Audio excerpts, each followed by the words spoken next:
भारत में महत्वपूर्ण दस्तावेज भेजने का पुराना और विश्वसनीय तरीका रजिस्टर्ड पोस्ट 1 सितंबर 2025 से आधिकारिक तौर पर बंद हो रहा है।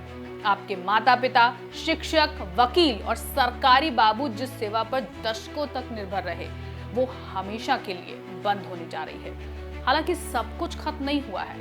इंडिया पोस्ट इसे पूरी तरह से बंद नहीं कर रहा है, बल्कि इसे स्पीड पोस्ट के साथ मिला रहा है, यानी कि स्पीड पोस्ट के साथ इसे मर्ज कर रहा है। इसलिए इसकी मुख्य सुविधाएं अभी भी उपलब्ध रहेंगी या वैसी ही रहेंगी, बस अब ये स्पीड पोस्ट के साथ बंडल में उपलब्ध होंगी, जो तेज तो है लेकिन थोड़ा महंगा भी है, क्योंकि अब शायद ही कोई इसका इस्तेमाल करता है। 2011 की अगर हम बात करें तो 2011-12 में भारतीय डाक 24.4 करोड़ पंजीकृत डाक संभाल रहा था। 2019-20 तक ये आंकड़ा घटकर 18.4 करोड़ रह गया, यानी कि सीधा 25% की गिरावट। लोग एक दूसरे को पत्र लिखने के लिए व्हाट्सएप, ईमेल, ऑनलाइन कुरियर सेवाओं और ई-कॉमर्स प्लेटफॉर्म का इस्तेमाल अब लगातार कर रहे हैं। अब आधिकारिक अगर हम बात करें तो उसके लिए बातचीत जो होती है वो भी डिजिटलाइज्ड हो गई है। आपको ऑफिस के भी मैसेज व्हाट्सएप पर आते हैं। दो समान डाक सेवाओं, पंजीकृत डाक, स्पीड पोस्ट को बनाए रखना अब बेमानी हो गया है। इसीलिए भारतीय डाक ने इसे सुव्यवस्थित करने का निर्णय लिया।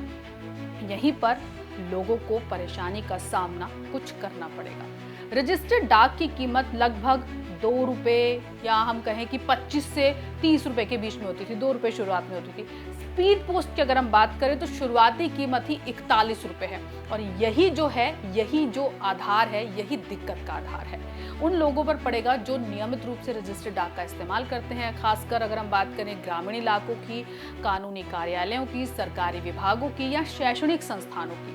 कई लोग रजिस्टर्ड डाक को सिर्फ इसलिए नहीं चुनते क्योंकि ये सुरक्षित नहीं है। लोगों का मानना है कि आपका जो आप भेजते हो वो खुला हुआ मिलता है, और दूसरा कई लोग इसलिए इस्तेमाल करते हैं क्योंकि ये किफायती भी है। अब देखना ये होगा कि सुरक्षा, किफायत के साथ साथ डिजिटलाइज्ड क्या आगे जाता है।